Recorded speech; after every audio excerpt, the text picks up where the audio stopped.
Hello and welcome. We are going to have a presentation today on Module 4. Module 4 is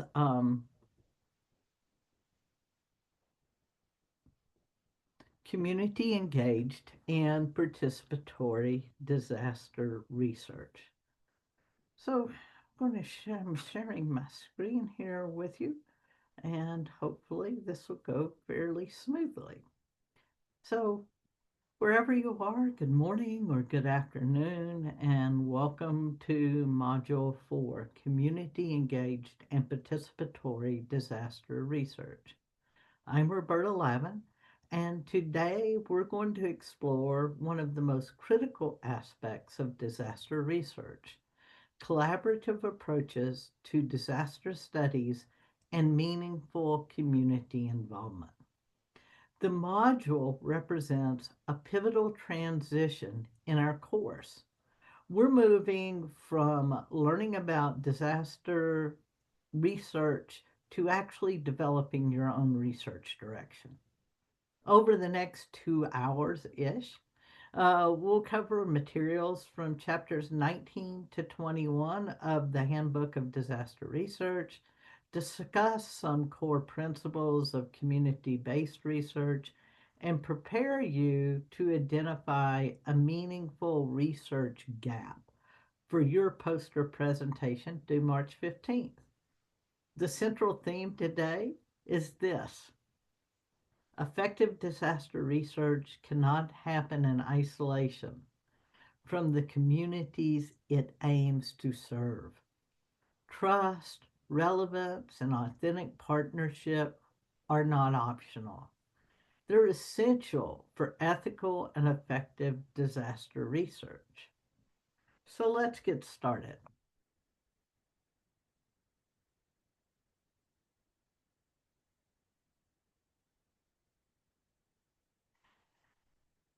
Let me give you an overview of what makes this module distinctive.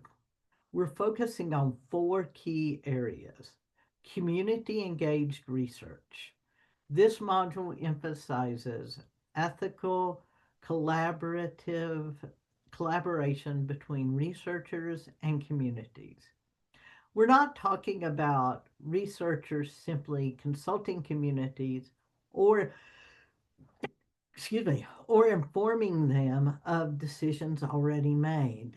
We're talking about genuine co-definition of research priorities and methodologies.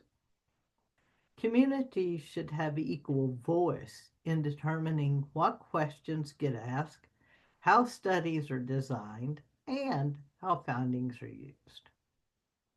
We will be addressing social justice. Our research must focus on marginalized groups who are disproportionately affected by disasters. This isn't just about being inclusive. It's about actively working to reduce disparities and improve equity in disaster outcomes. We'll examine how disasters reveal or exacerbate existing social inequalities. We're going to look at integrating community expertise.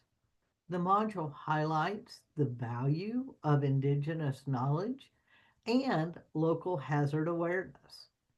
Communities possess intimate knowledge about local risk, cultural coping strategies, and what actually works in their community. This knowledge is just as valuable as scientific expertise, and effective research can integrate both. And finally, real world disaster examples. We'll use case studies like Hurricanes Katrina and COVID-19 to illustrate what happens when community trust and engagement fail. Uh, these aren't just historical examples, they're lessons that should inform how we approach disaster research today. These four themes will weave throughout everything we discuss today.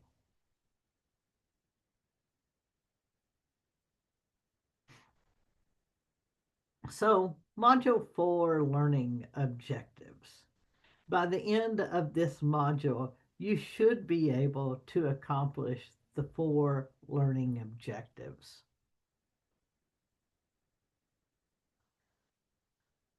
First, community disaster research principles. You'll learn to apply principles of community-centered disaster research that prioritizes justice and sustainability. This means understanding what makes research truly community-based versus just community-informed. You'll learn about frameworks like community-based participatory research and community-partnered participatory research and how to apply these in the disaster context. Second, we'll talk about feasibility and ethical considerations. You'll be able to evaluate whether a research project is actually doable. This includes assessing access to communities, available resources, existing relationships, and ethical constraints. Just because a research question is interesting, it doesn't mean it's feasible. You need to think critically about practical implementation. Do you have the time, resources, relationships, and ethical approvals needed? Are there safety concerns, political barriers? This objective ensures you can design research that's not just theoretically sound, but practically achievable. Third, we'll talk about identifying research gaps. Uh, you'll develop skills to analyze and justify research gaps across populations, methods, and equity issues. This is directly applicable to your poster presentation. You'll learn how to conduct thorough literature reviews, identify patterns and absences in existing research, and articulate why filling a particular gap matters. A good research gap is specific, significant, and feasible, and you'll learn how to identify the 3 qualities. Fourth, integrative review methodology. You'll enhance your ability to synthesize evidence from multiple disciplines for comprehensive disaster research. Disaster research is inherently interdisciplinary. It draws from public health, sociology, engineering, psychology, emergency management, nursing, and many other fields. An integrative review allows you to bring together diverse sources of evidence to create a comprehensive understanding of your topic. These objectives build on each other and will prepare you for both your immediate assignment and your longer term development as researchers and practitioners.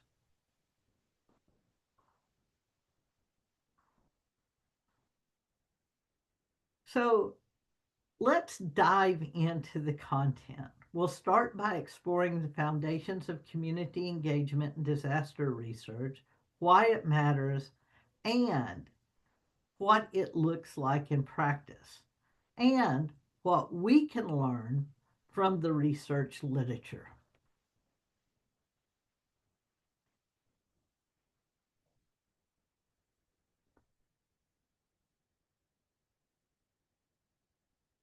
So, community engagement is the foundation of ethical and effective disaster research. So, let's explore why it matters so much and what happens when we get it wrong and when we get it right. Let me start with 3 critical points about community engagement. First, avoid parachute research.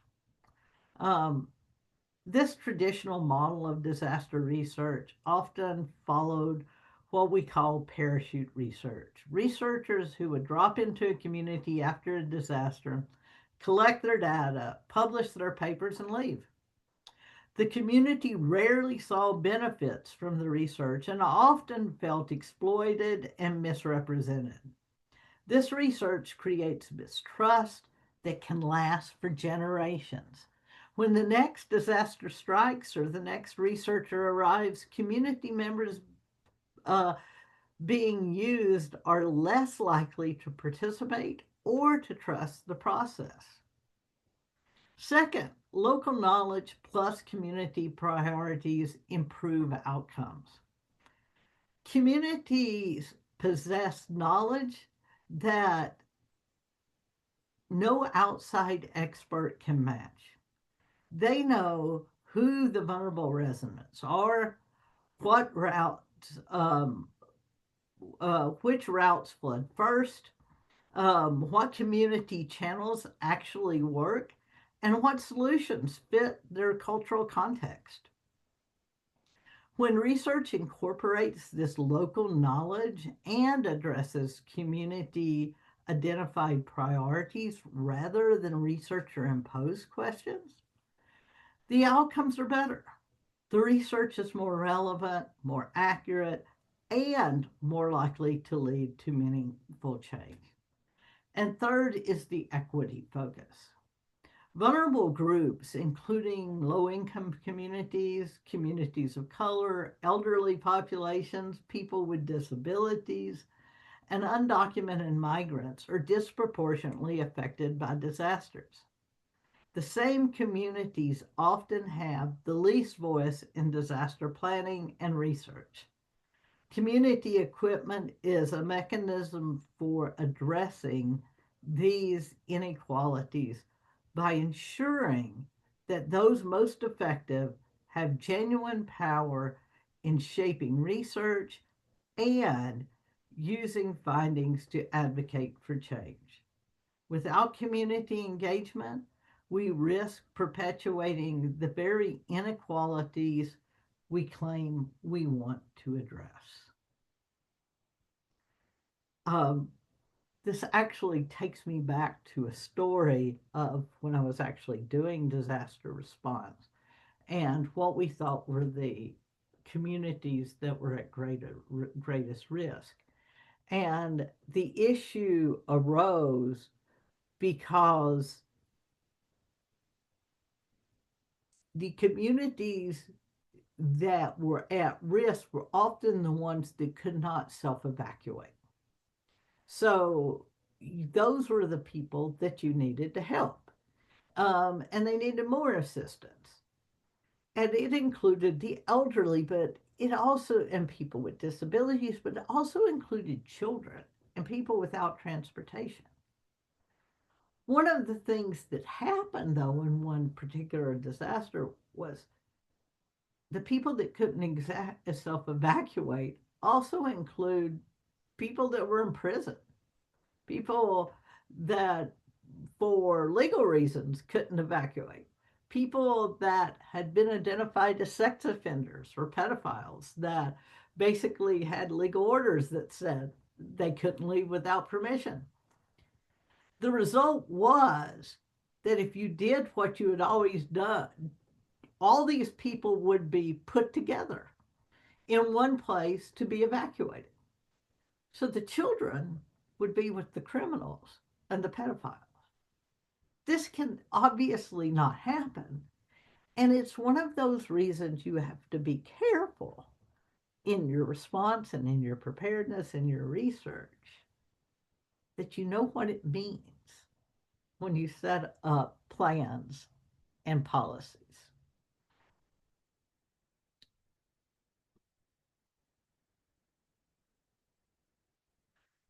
So, why community engagement matters? Let me expand on these points for a little more specific detail. First, let's talk about building trust and relevance. Sustained community engagement builds trust, and it builds trust over time and it aligns research with local priorities and experience. This isn't something you can accomplish in a single meeting or with a one time consultation. Trust is built through consistent presence, following through with on commitments, being transparent about limitations, and demonstrating that you value community input. When Hurricane Katrina hit in 2005, communities that had existing relationships with public health departments and trusted organizations had better outcomes. That trust wasn't built during the disaster, it was built over years of authentic engagement. We must be addressing vulnerabilities. Community engagement highlights vulnerabilities in marginalized groups, improving disaster response, equity, and support. Communities can tell you who is at most risk. The elderly woman on the third floor who can't evacuate on her own. The undocumented family who won't call 911. The diabetic patient who will run out of insulin if pharmacies close. The granular knowledge is essential for equitable disaster response, and you only get it through genuine community relationships. You need to be leveraging local knowledge. Community knowledge informs disaster planning with localized hazard awareness and cultural coping strategies.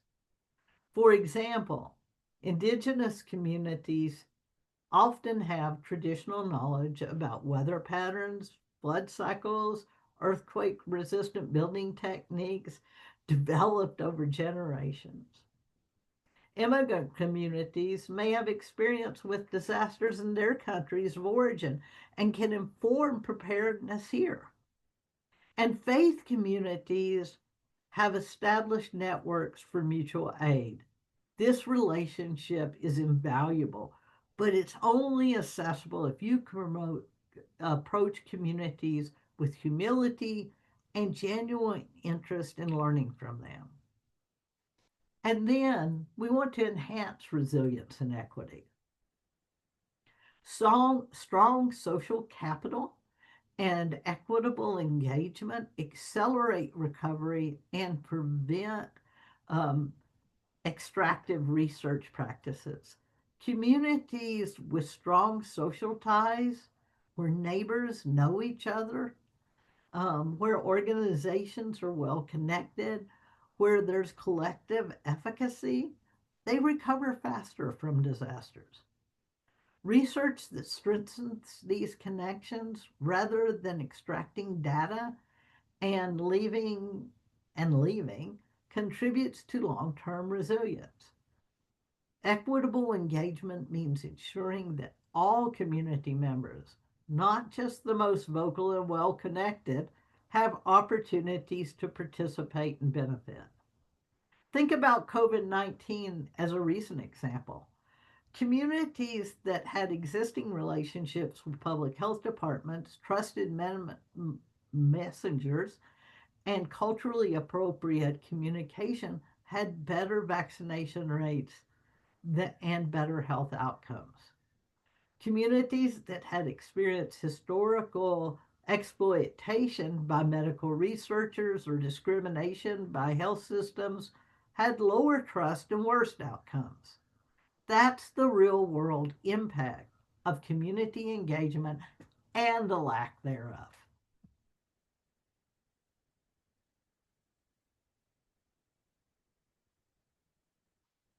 Now let's turn to our required reading. Chapter 19 was written by Tricia Wachtendorf and James Kendra and Sarah DeYoung, and it focuses on community innovation during disasters. Let me highlight some of the key concepts. And you need to make sure you read these chapters. There's no way anyone can tell you everything. There's so much literature out there. You're going to have to find what really works for you. So um, there are emergent organizations and emperors, and sometimes though, um, even with those emergent organizations, you kind of have to improvise and adapt. Um, During disasters, new organizations and groups spontaneously form to meet the needs. And communities improvise solutions to problems that emerge. These aren't pre planned responses, they're creative adaptations to actual conditions. Think about Hurricane Katrina. Before FEMA arrived, informational networks of volunteers organized rescue operations using their own boats. After the storm, grassroots organizations emerged to provide services that official agencies weren't providing. These emergent organizations were often more effective than formal systems because they were nimble, locally rooted, and responsive to actual needs rather than bureaucratic processes. Local knowledge is important, so you need the social capital for rapid mobilization. The chapter emphasizes how pre existing social networks and relationships enable rapid mobilization during disasters. Communities with strong social ties can can activate quickly because trust and community channels already exist. Local knowledge, knowing who needs help, where vulnerable people live, which routes are passable, is invaluable, but often overlooked by outside responders who rely on official data that may have been outdated or incomplete. So, what are the implications? Support and study community generated solutions. That's the thing to think about. For researchers and practitioners, this chapter raises some important questions. How can we study and support community innovation rather than constraining it with rigid plans? How do we ensure that emergency management systems are flexible enough to incorporate community generated solutions? And how do we document and learn from community innovations so that they can inform future responses? The implication is that effective disaster response requires recognizing and supporting community agencies, not just improvising top down solutions.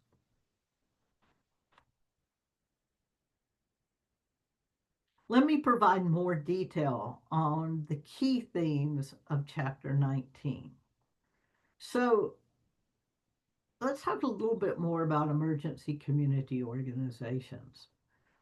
Spontaneous local groups form quickly to address unmet needs during disasters. And they really are agile and they're aware of the context in which they're in and in which they're responding. And the authors document numerous examples of how communities self organized when formal systems were overwhelmed or absent. These emergent organizations aren't random. They typically form around existing social networks, trusted leaders, and shared identities. For example, after Hurricane Sandy, community organizations in New York mobilized to provide services to immigrant communities who were afraid to seek help from official organizations. These organizations could reach populations that FEMA couldn't because they had existing trust and cultural competence. There's always improvisation of resources too. Community response spaces for shelters. Uh, communities, let me start over. Communities repurpose spaces for shelters and they create grassroots communication channels when the official system fails. So the chapter provides you examples of how communities converted churches, schools, and community services centers into shelters. when official shelters were full or inaccessible. They created communication networks using social media, community radio, and even physical bulletin boards when cell towers were down. They developed distribution systems for food, water, and supplies that were more efficient than the official systems provided by the governments. Let's talk about the role of nursing professionals. Nurses act as vital links between health institutions and communities, supporting adaptive grassroots disaster strategies. This is particularly relevant for you as nursing students.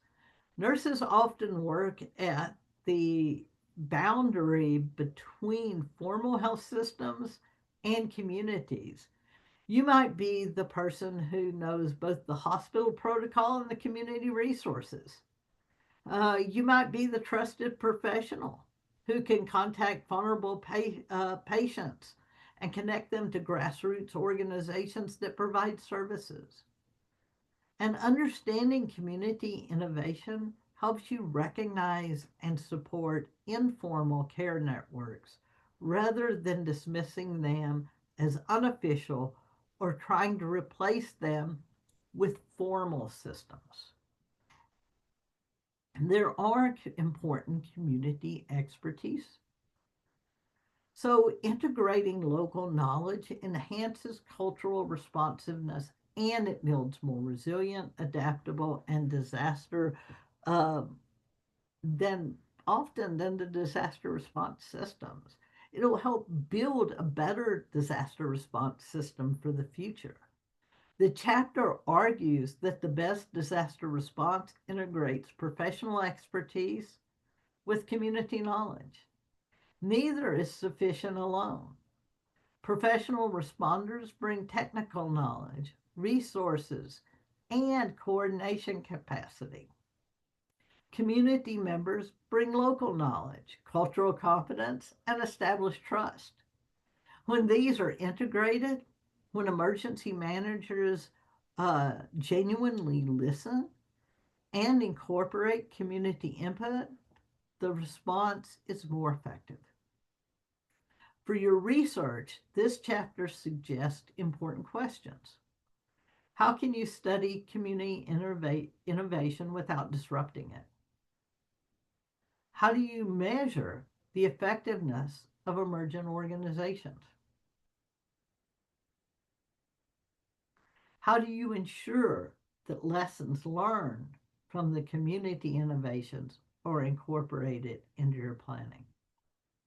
And what policies and practices support or constrain community innovation? So, this is a good place for you to take a short break, take a couple of minutes, 5 minutes, 10 minutes, and come back. And then we're going to talk about disaster management and displacement.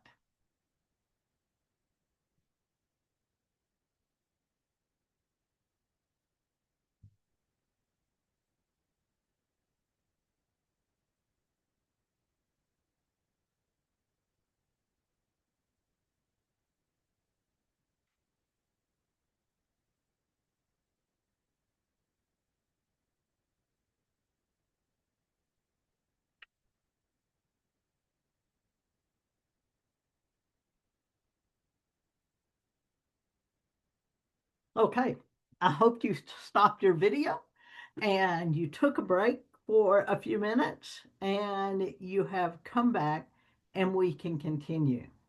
Now we'll move on to chapters 20 and 21, which address community based disaster risk management and the critical issues of population displacement. These chapters provide frameworks for understanding how to work with communities proactively to reduce risk and how to address one of the most challenging consequences of disasters, displacement.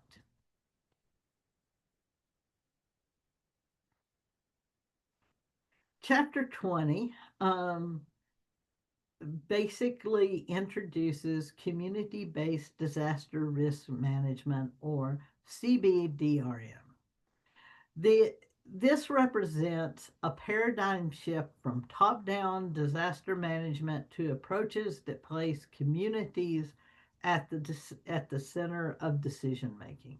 We'll explore the key principles in detail on the next slide, but the fundamental concept is this: communities should have genuine power in all phases of disaster management, from the risk assessment through mitigation, preparedness, response, and recovery. This isn't just about consulting communities or informing them of decisions. It's about communities having decision making authority. So, shared decision making in the disaster cycle, integrating the local indigenous knowledge and built capacity, and addressing root causes, sustainability, and institutional support. Let me break down the key principles um, of CBDRM, community based disaster risk management. Community-based disaster risk management transfers disaster decision-making power to communities, ensuring their full participation in all disaster phases. This is a fundamental shift in power dynamics. Traditional disaster management has been top-down. Experts and officials make decisions, and communities are expected to comply. um, CBDRM flips this by by recognizing that communities are the primary stakeholder and should have genuine authority. This means communities participate in risk assessment or identifying what hazards they face and who is vulnerable, mitigating mitigation planning, so deciding what measures to take to reduce risk, preparedness, determining what resources and training are needed, response, making decisions during the disasters about evacuation, sheltering resources and distribution, and recovery, deciding how to rebuild and what changes to make.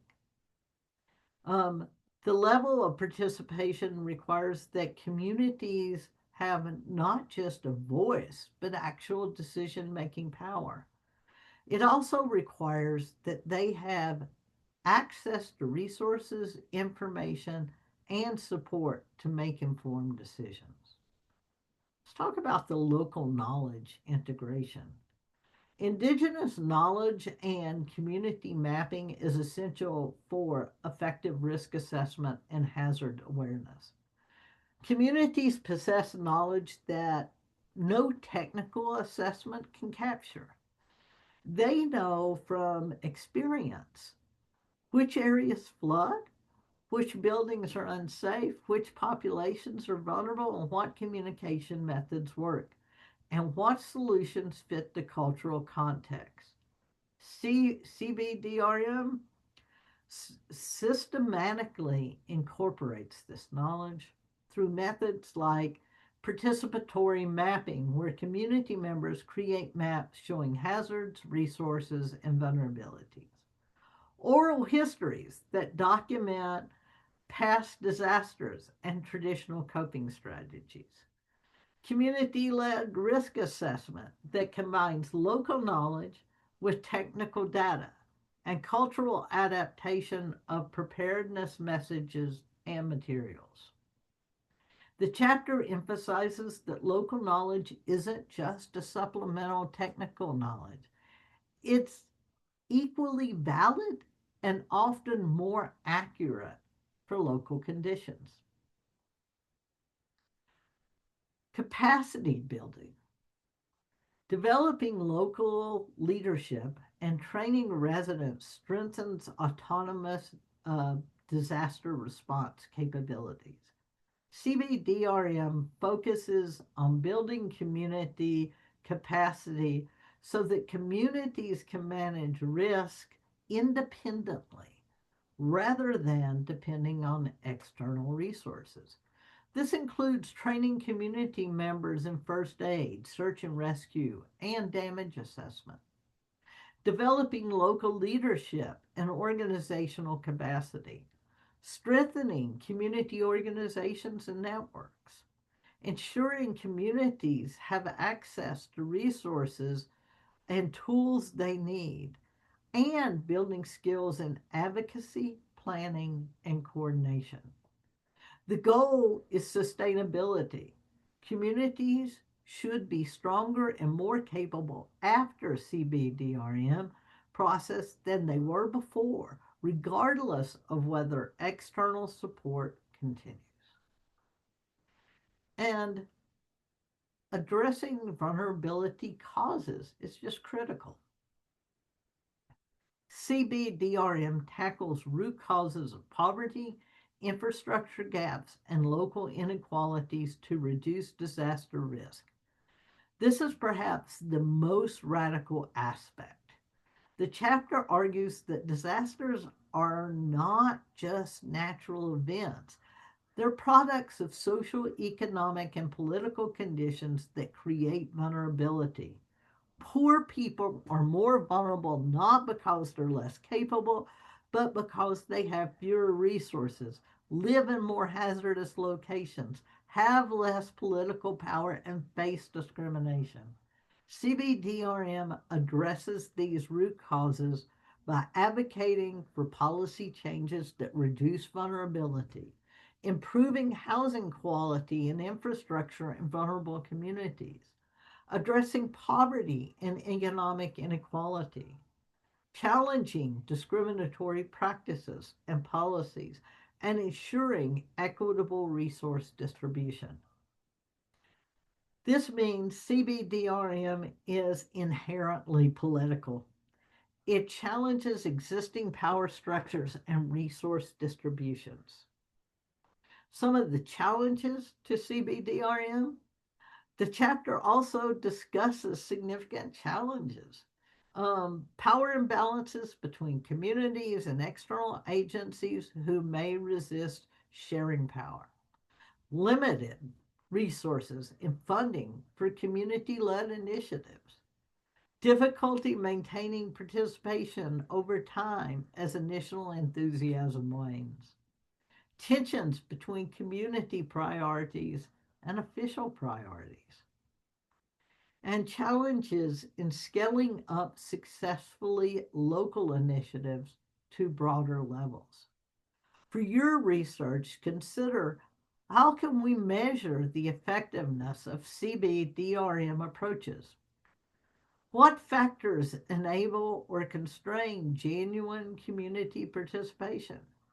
How do we ensure that CBDRM doesn't just shift responsibility to communities without providing adequate resources?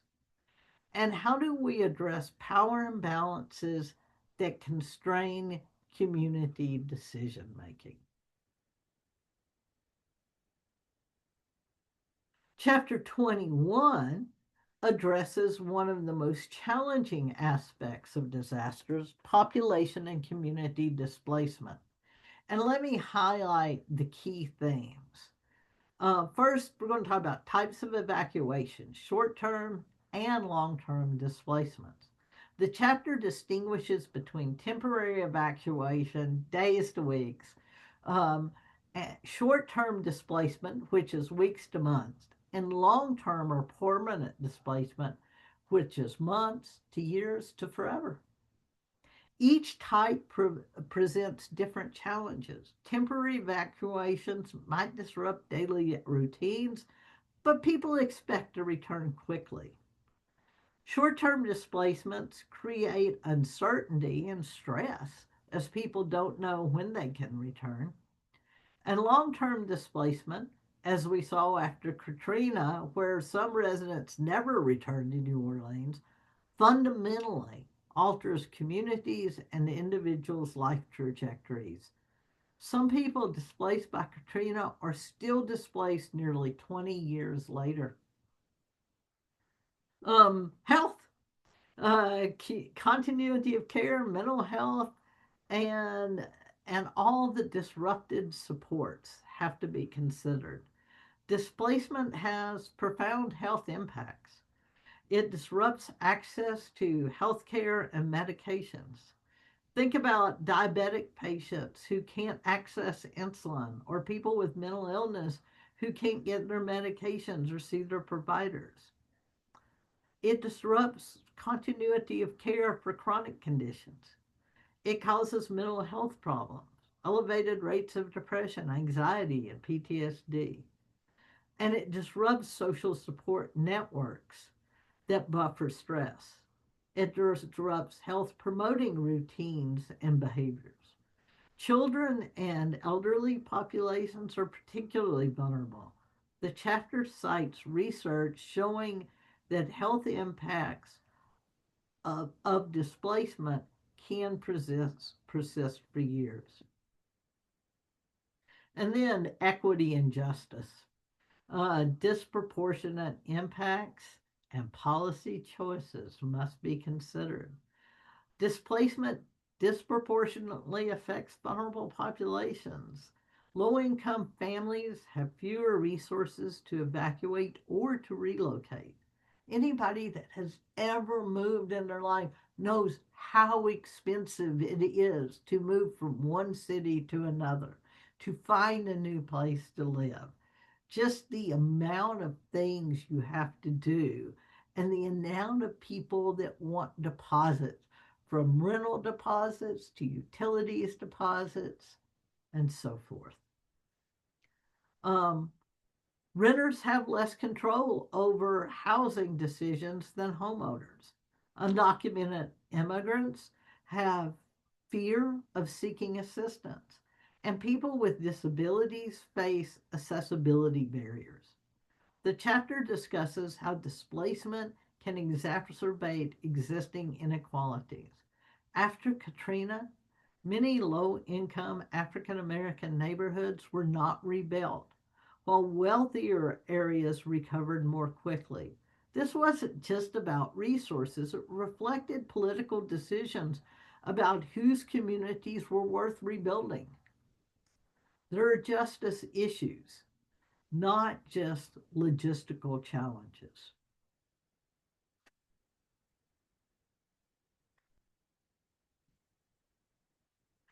Let me provide a little more detail on displacement.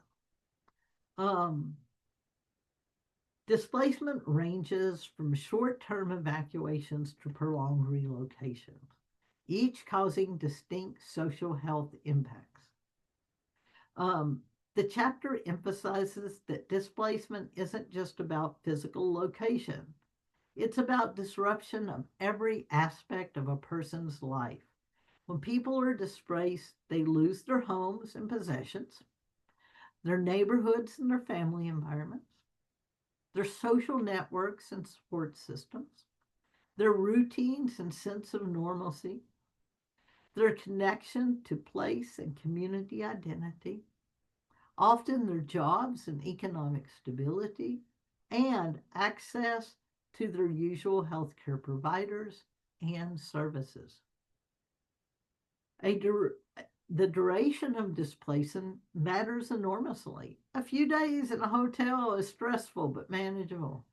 Months in temporary housing with uncertainty about return creates chronic stress, and years of displacement or permanent relocation requires building an entire life. There are health consequences. Displacement disrupts health access, it increases psychological distress, and it heightens vulnerability among at risk groups. The health impacts are multiple. Acute health problems uh, that you have from disaster exposure, chronic disease management's disrupted, mental health problems, including PTSD, depression, and anxiety. Children show behavioral problems and developmental delays. Substance abuse may increase as as a coping mechanism. Elderly populations have higher mortality rates, and people with disabilities face accessibility barriers in temporary housing. These health impacts, they're, they're not evenly distributed. Vulnerable populations experience worse outcomes. Let's talk about community and equity impact. Displaced displacement fractures community cohesion, and it disproportionately affects vulnerable populations that are facing barriers to recovery. When a community is displaced, it's not just individuals who are affected, their entire social fabric is torn. Churches, schools, neighborhood associations, informal support, they're all disrupted. This chapter emphasizes that community is not just about a physical place, it's about relationships. It's about shared identity and collective resources. When communities are scattered, these social resources are lost. The equity dimensions are stark. After Katrina, African American residents were displaced at higher rates and for longer durations than white residents. Low income renters were less likely to return than middle class homeowners. And these disparities reflect not just individual resources, but policy decisions about where to invest in rebuilding, whose neighborhoods were prioritized, and who received assistance. So, this class is about research. So, what about research in nursing care? Longitudinal research in trauma-informed nursing care are crucial for supporting displaced populations effectively. The chapter argues for research um, that tracks displaced that research should track displaced populations over time. This is methodologically challenging. It examines not just individual outcomes, but community level impact. It investigates factors that enable or prevent return and recovery. It evaluates policies and programs designed to support displaced populations. And it centers the voices and experiences of displaced people themselves. For nursing, displacement requires trauma informed approaches that recognize the profound disruptions people have experienced. It requires advocacy for policies that protect vulnerable populations. It requires thinking about continuity of care across displacement. Nursing often encounters displaced populations in emergency departments, in shelters, and in community health settings. Understanding the broader context of displacement helps you provide more effective, compassionate care.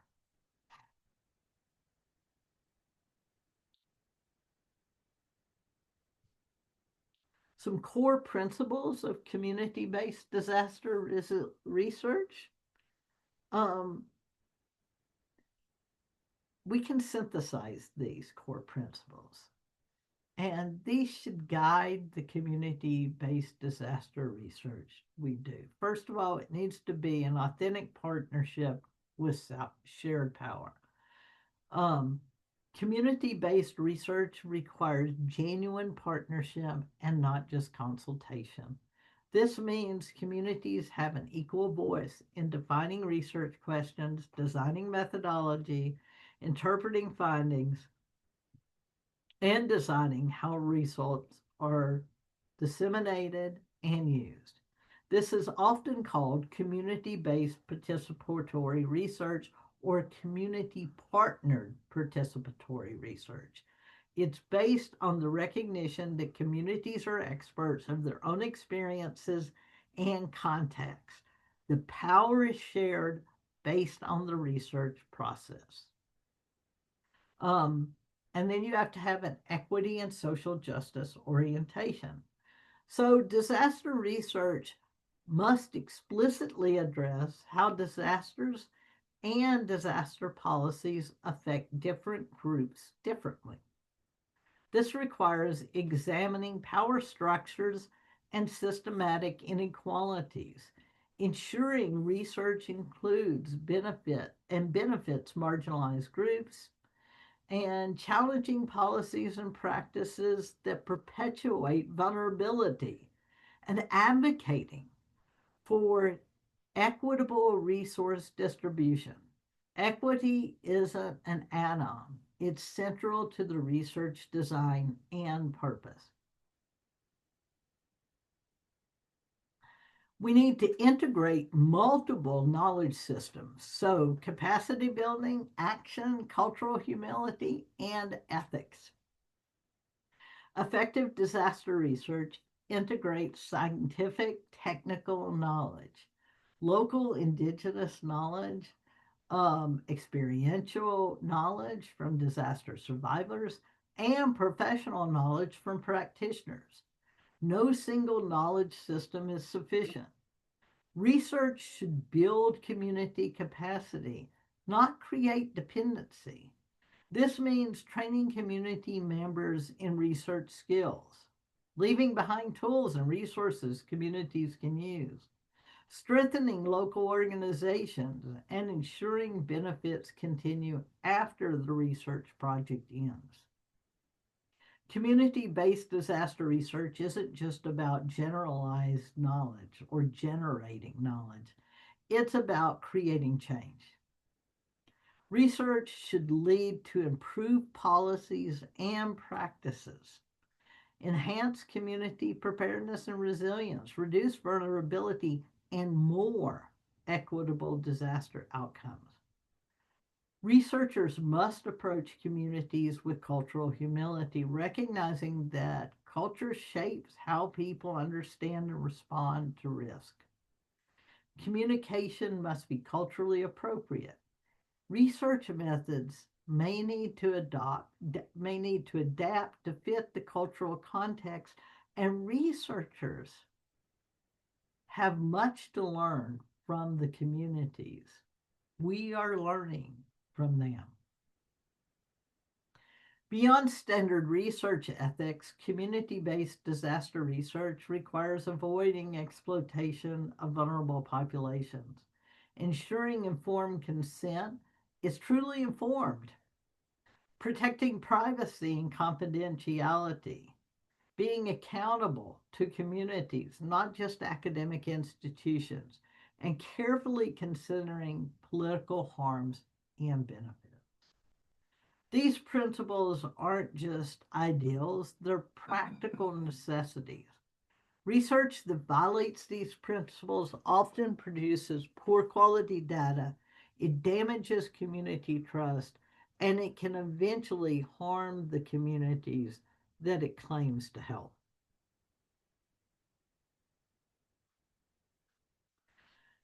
Feasibility is important. Whatever you want to do, it has to be feasible. Let's talk a little about feasibility. Can you actually do the research you're proposing? Community based disaster research does present some unique feasibility challenges. So let's talk about time and relationships and participation.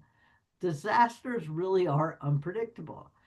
Community based research takes longer than traditional research because building trust and relationships takes time. Participatory processes require extensive consultation, and communities operate on their own timelines, not our academic calendars, and disasters are unpredictable. You can't schedule them. Um, for your course project, be realistic about what you can accomplish in available time. You might need to focus on a specific phase or component of a larger research question. If you're proposing to study disaster response, you can't wait for disasters to occur. You might need to study preparedness instead. Or you might need to look at retrospective data from past disasters. So, one question is about access and trust and resources. So, compensation, language, and transport. Do you have access to uh, the community you want to study? Have you established a relationship with them? And if not, how will you do that? Consider existing partnerships your institution might have, community organizations that can serve as partners or gatekeepers. Whether you have cultural competence to work with specific communities, and whether community members have reason to trust you. Community-based research can be resource intensive. Consider whether you need to compensate community partners for their time. Their time is valuable, and asking them to participate without compensation can be exploitive. Will you need transportation services? Do you need transport to the research community members? What technology and equipment is going to be required? And are there costs for community meetings or events? Be realistic about resources, their availability, and what all is needed. And then you always have to talk about the ethical constraints. So, what are the IRB requirements? What are the community improvements? What are the safety considerations and political and institutional feasibility? So, research with vulnerable populations. Oops, sorry about that.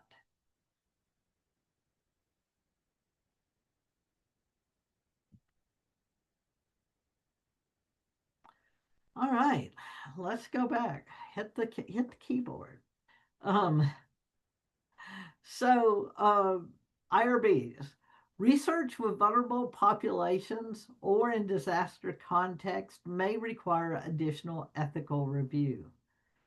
Plan for the IRB review process and community approval process. Some communities have their own review procedures. Consider ongoing consent and ethical considerations throughout the research. Are there safety concerns for researchers and participants? Disaster context can be dangerous. Are there political and institutional barriers? Do local authorities support the research? Are there competing interests or agendas? And does your institution support community-based approaches? So, are there liability or insurance issues? A feasibility assessment isn't about finding reasons not to do the research. It's about identifying challenges early so you can address them. Sometimes a project that seems feasible initially isn't, and vice versa. So you have to do some creative problem solving or modifications to the design when any issues do arise. Now it's time to move to the next slide. Um, so once you've determined your research is feasible, how do you actually implement it? So let me do a walkthrough in the process. First, partnerships. Before you collect any data, invest time in meeting with community leaders and organizations. Attending community events, listening to the community concerns and priorities, explaining your research in accessible language, negotiating roles, responsibilities, and expectations, and establishing a formal partnership agreement, if appropriate. This phase might feel like it's not real research, but it's absolutely essential. Then comes co-design. Work with community partners to refine research questions based on community input. Select appropriate methods and develop data collection instruments. Plan recruitment strategies, establish data management and analysis procedures, and determine how findings will be shared. This should be genuinely collaborative, not just seeking community buy-in for discussion for a decision you've already made. Phase 3 is training. Before data collection, train your community members who will be involved in research, conduct pilot testing with the community input, and prepare communities for what to expect. Establish communication channels and set up systems for addressing problems that may arise. Now you're to data collection. During data collection, maintain regular communication with your community partners. Be flexible and responsive to community needs and concerns, and document not just data, but also the process. Address problems quickly and transparently, and ensure culturally appropriateness in all interactions. Phase 5, analysis time. Involve community members in your data analysis. Share preliminary findings with community for feedback. Interpret findings collaboratively and consider multiple perspectives on what the data means and identify implications for action. Share findings with communities first before academic publication. You need to use multiple dissemination formats, not just academic papers. Support community use of findings for advocacy and program development. Publish in ways that credit community contribution and continue relationships beyond the immediate project. So, keys to success, flexibility, clear communication, transparency, and shared power. Successful implementation requires that you be flexible and adaptable. Disasters can occur during your research, requiring rapid adaptation. Community priorities may shift, requiring flexibility. So, clear, frequent communication is essential. Transparency about challenges and limitations builds trust. Respect for community knowledge and priorities, it must be genuine. You can't phone it in and you can't fake it. Commitment to partnerships, not just data, really is crucial. So, your willingness to share power and control isn't negotiable if it's authentic community based research. Um, so, just prepare. You can have a disaster within a disaster. Let's talk about some sustainability considerations. Sustainability is maybe the most important, but the most neglected aspect of community based disaster research. You really have to plan for benefits beyond the project and you have to set expectations. Sustainability means that the benefits of the research continue after the research project ends. This includes community capacity that was built also remains. Relationships and partnerships continues. Tools and resources remain available and useful. And the knowledge generated continues to inform action, and communities are better positioned to address future challenges. Without sustainability, community based research can actually harm communities by creating expectations that aren't met. Extracting resources, their time and their knowledge, without lasting benefits, disrupting their existing systems without creating better alternatives, and even contributing to research fatigue where communities feel studied but not helped. You have to build on existing organizations. You have to transfer skills and you have to create usable tools. So, Rather than creating new organizations or systems, you need to strengthen what already exists. Work with established community organizations and integrate research activities into ongoing programs to support existing leaders rather than creating new relationship structures or new leadership structures.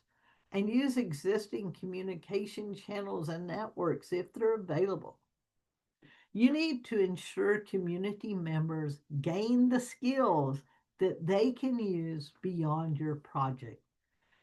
You need to train community members in research methods, share data analysis skills, provide resources and formats communities can use, and document processes so they can be replicated. Leave behind tools and resources that don't require ongoing research involvement. Toolkits in plain language, training materials, data in usable formats, and contact list and networks. And you need to institutionalize changes and maintain relationships and measure sustainability. Work toward policies and system changes that outlast individual projects. Advocate for policy changes based on findings and support integration of successful practices into standard procedures. Document best practices for replication and build evidence for sustained funding. Sustainability requires ongoing relationships, not just one time projects. So stay in touch with community partners. Continue to support community priorities even after data collection ends. Return to and share new findings or developments and be available for consultation and support. So, how do you know if you've achieved sustainability? Well, consider whether community organizations are stronger than before, whether community members have new skills that they're using, whether policies or practices have actually changed, and whether communities are better prepared for future disasters, whether the partnerships continue, and whether the research findings are still being used. For your research project, think about sustainability from the very beginning. Ask yourself, what will remain after I complete this project? How will the community be better positioned to address disaster risk? And what am I building that will last? Now, I think this is a good time for you to take another short 5-minute break before we start talking about identifying gaps and your poster. So take a little break and put me on mute or something and then come back.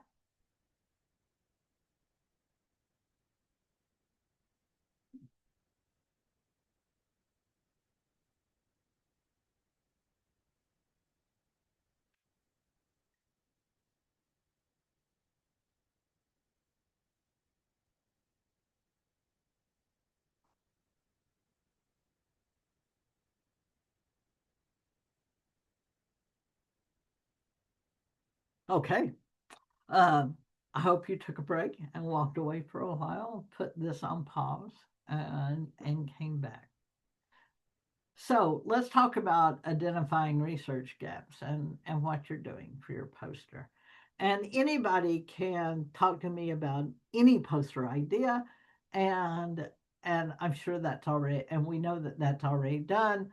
So you know what you're doing your poster on, but this piece is just meant to be more general and usable if you were thinking about working on a poster that you already didn't know what it was about, which you should at this point.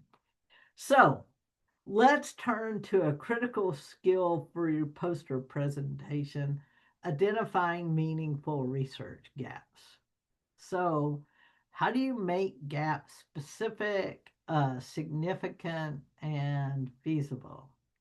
Uh, a research gap is an area where important questions haven't been answered. Existing research has limitations that needs to be addressed. New context or populations need to be studied. Methodological improvements are needed. Conflicting findings need to be resolved, or practical applications haven't been developed or tested. A good research gap must be specific, not there's not enough research on disasters and health, but rather a clearly defined question about specific populations, context, or issues. It must be significant. So, filling this gap should improve disaster outcomes or advance theory, and it must be feasible. You should be able to imagine how you would actually study it with available resources and methods. So, how do you do this? Well, use literature matrices, find patterns, absences, and conflicts. To identify gaps, conduct a thorough literature review. Create a matrix or table summarizing key studies. Note population studies, methods used, key findings, and limitations. Look for patterns in what's been studied and what hasn't.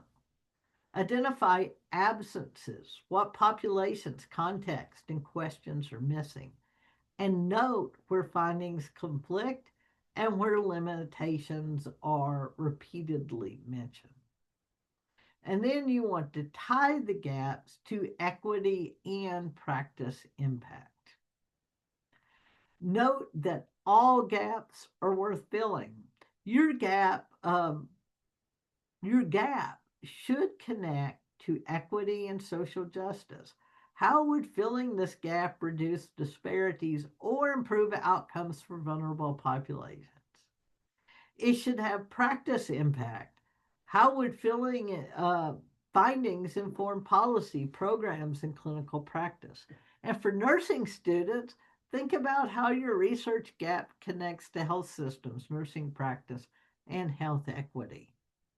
For your poster, you'll need to clearly state the research gap.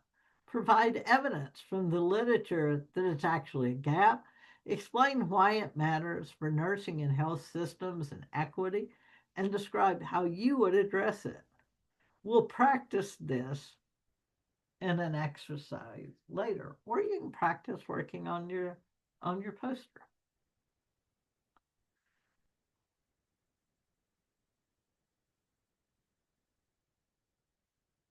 So talk a little bit about integrative review methodology. For your literature review, you might choose to conduct an integrative review or a scoping review. Either one would work.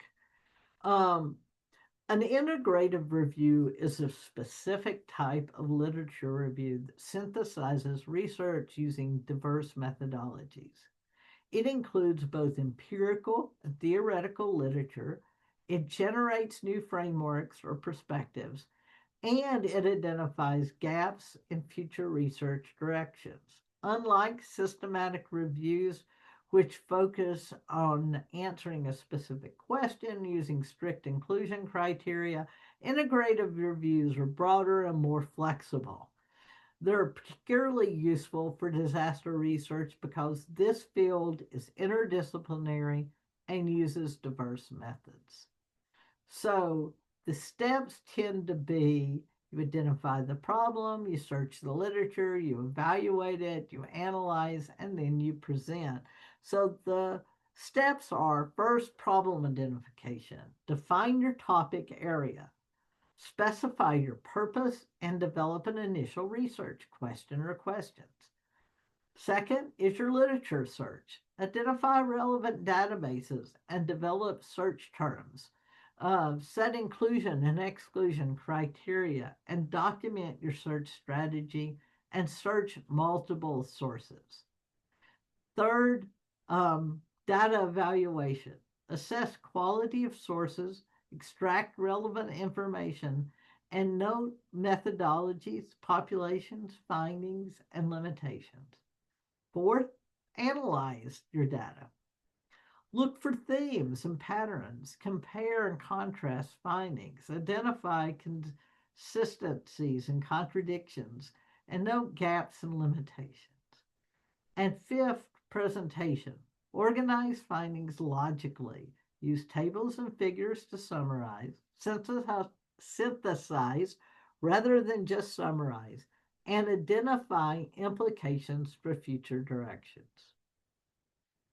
So you need to document your strategy. So synthesize rather than summarize. Be systematic and document everything.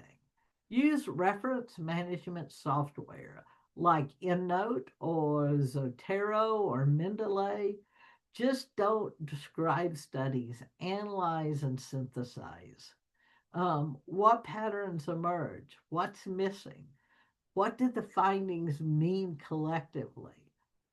Focus on quality, not quantity, and connect the findings with your research gaps. Uh, I also really like using Covidence, even when I'm not trying to do a systematic review, because it nicely organizes my articles and my data, and it makes it easier for me to keep everything ordered. Let's talk explicitly about equity and social justice. These aren't optional add ons, they're central to ethical and effective research. Um, so, you need to recognize structural inequalities and center marginalized voices. Disasters don't affect everyone equally. Research consistently shows low income communities experience greater impacts. Community of colors face discrimination in response and recovery. People with disabilities encounter accessibility barriers. Women face increased violence and caregiving burdens. And children in vulnerable families have worse outcomes, and elderly populations have higher mortality rates. These disparities aren't natural or inevitable. They result from social, economic, and political structures that create vulnerability. Equity oriented research recognizes that disasters reveal and exacerbate existing inequalities. Vulnerability in socially produced is socially produced, not natural. And research must examine root causes, not just symptoms. It centers marginalized voices by ensuring research includes perspectives of those most affected. Challenging whose knowledge counts as legitimate and amplifying voices that are typically silenced is important. We have to address power and consider intersectionality. So recognize power differences between researchers and the communities. Share decision making power and be accountable to communities, not just institutions.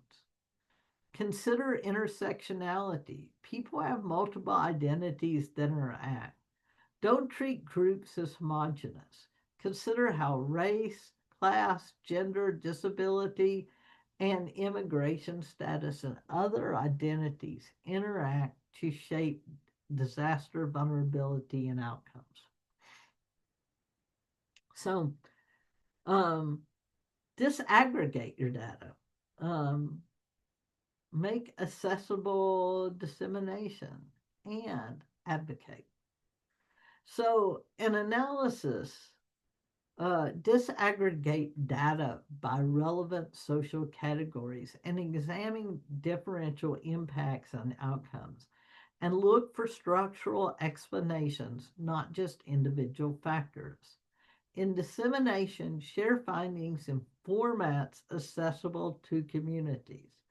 Support community use of findings and advocacy, and publish in venues that reach policymakers and practitioners. In action, advocate for policy change, support community organizing, and challenge discriminatory practices. For your research, ask yourself, who is included and excluded from your study? Whose perspectives are centered? How might your research reduce or perpetuate disparities? And what are the potential benefits and harms from different groups? How will you ensure findings benefit marginalized communities? And I really want to say here, when you're thinking about dissemination, that you need to remember that when you publish in academic journals, if you don't use open source journals or pay to have them made publicly available, you are assuring the only people that actually see your work are other academics. The people that need to see it, that can make real change in their communities, they will never see it if you put it behind a paywall. So you have to take responsibility for that. And that means if you have to figure out how to pay to make things open source. So for your course project, you'll be using publicly available data. So let me introduce some key sources. Um, Basically, FEMA, CDC, NOAA, the U.S. Geological Survey, and Census are all a lot of resources. There's tons of others you can find. But FEMA provides disaster declaration database, the National Flood Insurance Program data, individual accessibility and insurance hazard mitigation data. CDC offers behavioral risk factors surveillance, or the BRFSS, the National Health Interview Survey, and disaster specific survey data. NOAA has storm event databases, climate data, and coastal hazard data. And the U.S. Geological Survey provides earthquake data, longitude, landslide data, flood data, and so forth. And then the Census Bureau has a copious amount of data on all manner of things. You would need to go to their website and look at it. For health, the Health Cost and Utilization Project provides hospital discharge data and emergency department data. Um, and it's available through AHRQ. The National Violent Death Reporting System offers disaster rated mortality data. And when using public data, you need to understand data limitations and biases. You have to check the data quality and its completeness. You need to read the documentation carefully, consider what's not captured in the data, combine multiple data sources when possible, and be aware of privacy and ethical considerations. Public data is valuable but has limitations. Um, it may not capture vulnerable populations well. It may have reporting biases. It may not include the variables you need. It may not include them at the scale you need. So think critically about how the data can be used, what it can tell you, and what it can't tell you. For people in my class, I have an absolutely huge data set that we can use.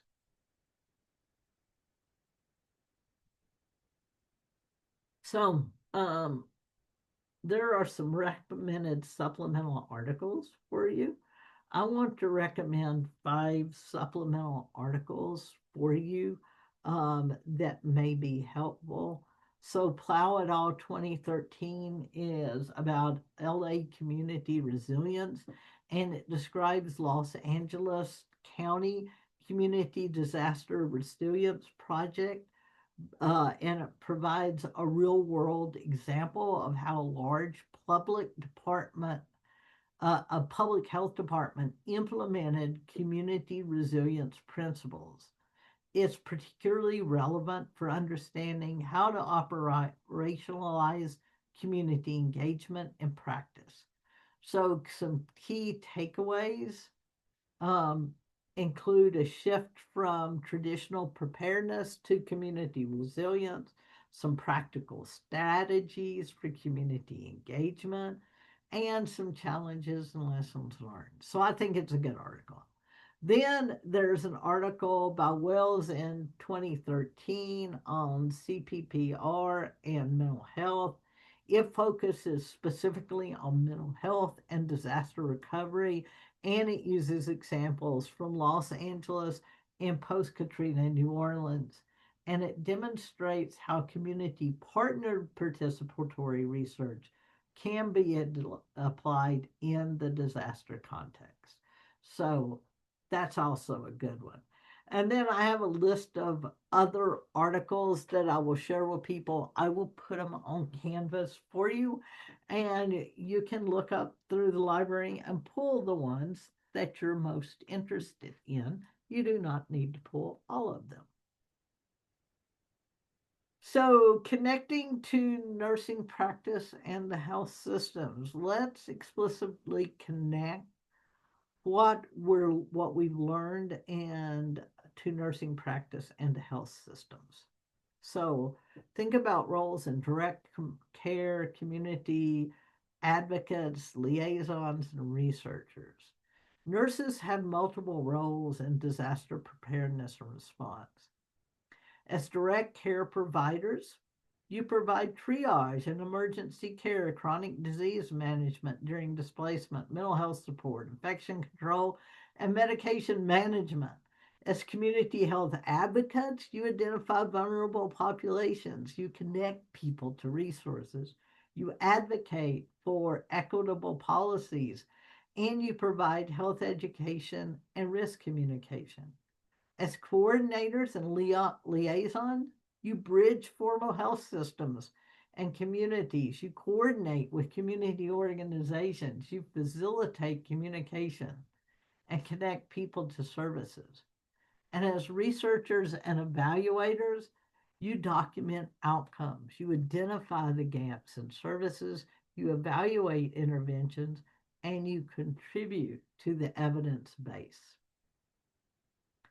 Um, Community-based approaches, they improve cultural fit and outcomes. So community engagement helps nurses understand the social determinants affecting health, the cultural factors influencing health behaviors, community strength and resources, and barriers to assessing care. Community-based approaches lead to culturally appropriate care.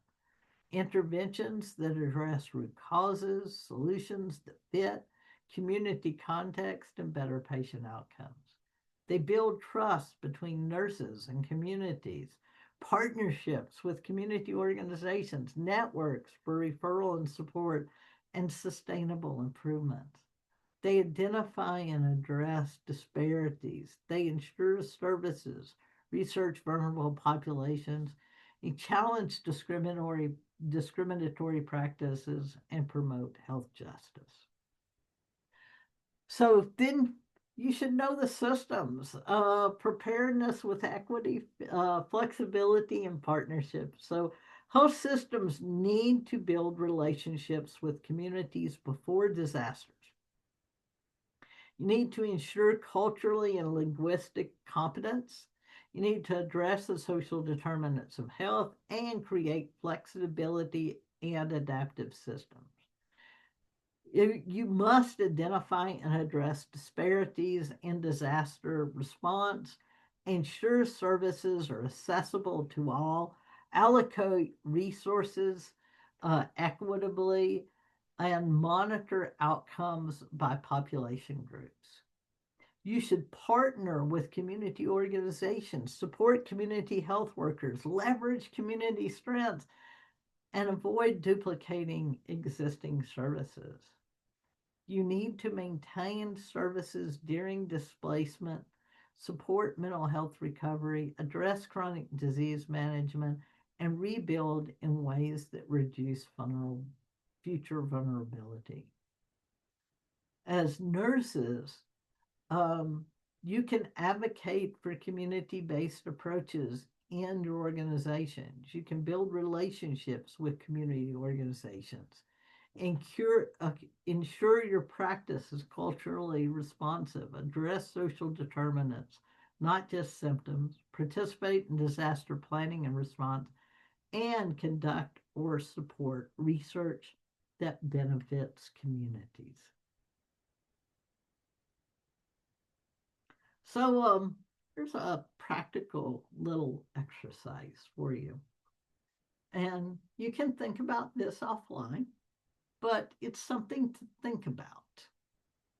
So,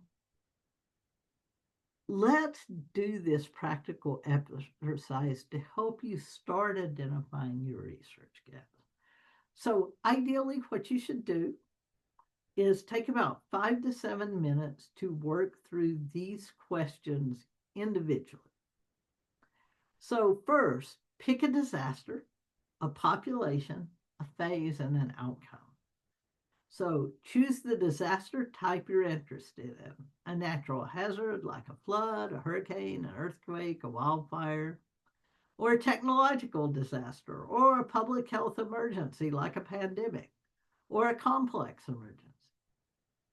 Second, identify a population, so a specific age group, like children or the elderly, specific immunities, like race or ethnic group or geographic communities, people like with specific health conditions, healthcare workers or first responders or other vulnerable populations. Third, choose a phase of the disaster cycle. So, mitigation or prevention, preparedness, response, or recovery. Fourth, consider a health outcome. So, physical health outcomes, mental health outcomes, health systems functioning, health equity, access to care, or a chronic disease management. Now, once you've taken 5 to 7 minutes to do this, spend another 3 to 5 minutes brainstorming questions. So, assess novelty and significance. So, what I want you to do then is, based on your choices, brainstorm at least 3 to 5 research questions. Then, for each question, ask, how has this been studied before? If it has been, what's missing or what needs to be updated? And if the answer is no, well, why might this gap exist? Why would filling this gap matter? Okay. After you've done that, then spend 2 to 3 minutes on a gap statement. So choose one question and make it more specific. What exactly would you study? In what context? And using what approach? Your final gap statement should be 2 to 3 sentences that clearly explain what's missing from the literature and why it matters. So let me give you an example. If I choose hurricanes, elderly residents in nursing homes, preparedness and evacuation phase, and mortality outcomes, my initial question might be, how prepared are nursing homes for hurricane evacuations? What factors predict successful evacuation? How does evacuation affect health outcomes? And what are barriers to effective evacuation planning?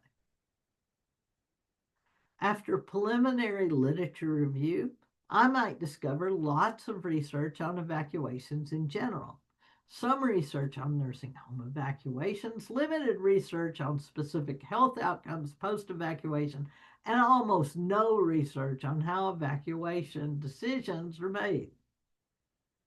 So my refined gap statement might be, while research documents that nursing home evacuations during hurricanes is associated with increasing mortality, little is known about this decision-making process that nursing home administrators use to describe whether to evacuate or shelter in place.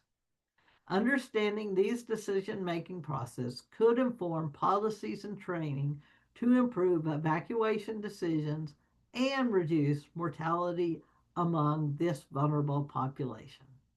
All right, so now it's your turn. Take a few minutes to work through these evaluation, this process.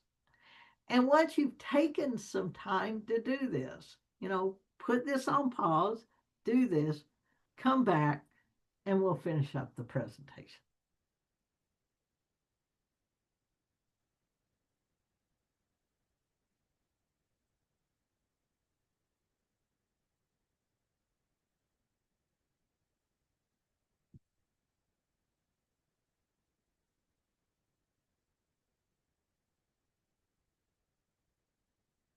All right. I hope you actually took time to do that and to work through it. And I hope you found it useful. So let's review a timeline and assignments and make sure you're clear about expectations. So if you're taking this in the semester on which I'm recording it, which is spring 2026, then this is the timeline. And if this is going to be posted in another semester and future dates, well, I will post a little note saying this slide, the timeline has changed. But for this semester, spring of 2026, um, March 8th, you have an article review. The assignment asks you to review one of the supplemental articles that I recommended today, or another article that you found that you just want to review because it's more in line with the research that you're doing for this course. Your review should summarize the main arguments and findings, critique the methodology and approach, identify strengths and limitations, and discuss implications for practice and research, and connect to course themes about community engagement and equity. So keep it short, and make it to the point. Then on March the 15th, your poster is due. This is one of your major, well, this is the major assignment for your modules and one of the major assignments for the course. Your poster should clearly state a research gap in disaster research, and it should be based on your approved project with me about what your poster was on. So you should already know that. It is already approved, so go forth and get your poster ready, and make sure it's in a digital format so you can post it online. And then, so start early, don't wait till the last minute. It's always good in posters to use visuals and figures when you can. Make them pretty, it matters. And it draws attention to it when you're presenting at a conference if it looks good. Some resources to supplement your work. Remember, you have the library that is online, and almost everything at the library is online, so you can log in and get whatever information you need. There are nursing specific librarians that are available to help you. There is interlibrary loan for articles that you did not find available electronically. And there are citation tools like Zotero that has a free download for anybody at the University of New Mexico. There's other stuff on your course site that you can take a look at that I think might be helpful. And you can always reach out to me, when my office hours are, just let me know, or you can schedule an appointment and we can do those by Zoom if it's more convenient to you. So, looking ahead from gap to proposal, Module 4 is the transition point. The research gap you identify will form the foundation for later alignment, where you can develop a full research proposal. And your research gap will lead to specific relevant questions. So I hope you've aligned the two. It'll save you a lot of time and effort. Feasibility and ethics, plan for impact and dissemination. You're in grad school, you want to disseminate. You'll need to think practically about whether this research can actually be done, what resources would be needed, what potential barriers exist, how long it would take, and your plan and impact, who would benefit from your research. How would the findings be used and what policy or practices changes might result? So, how would you ensure the findings research reach the relevant audience? And then some skills. Through this module in your assignment, you're building skills that will serve you throughout your career, especially if you're going to do a career in disaster research. So, critical thinking skills include analyzing existing research, identifying gaps and limitations, evaluating the evidence, and synthesizing information. Research skills include conducting literature reviews, developing research questions, understanding different methodologies, and thinking about feasibility and ethics. Communication skills include writing clearly and concisely, creating visual presentations, explaining complex ideas to diverse audiences, and defending your ideas. Professional skills include time management, project planning, seeking and using feedback, and collaborating with others. These skills really do have implications in clinical practice, public health, your graduate education, and leadership. So, understanding disaster research and community engagement opens career opportunities as in emergency management for you.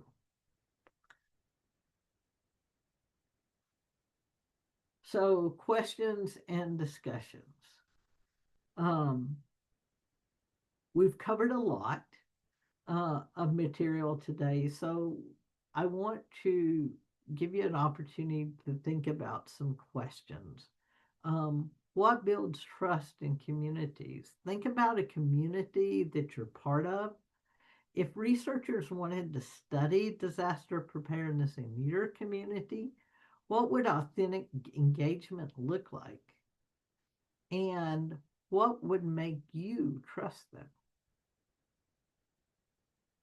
If you're thinking about gaps from experience, feasibility, and challenges, what disaster related issues have you encountered in your clinical experience or personal life that you think need more research or attention?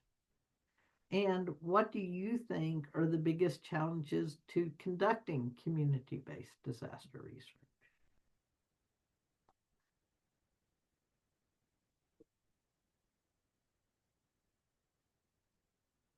Let's summarize the key takeaways of today. Engagement really is essential. Community engagement is essential for ethical and effective disaster research. This just isn't about being nice, it's about producing better research and actually improves disaster outcomes.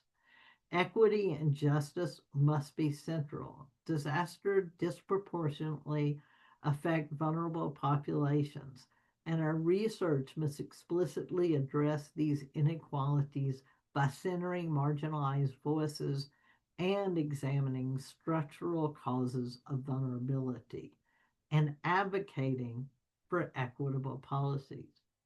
When I did emergency management, one of our mantras was it's never okay to return a homeless person to homelessness after a disaster. So feasibility, implementation, and sustainability shape success.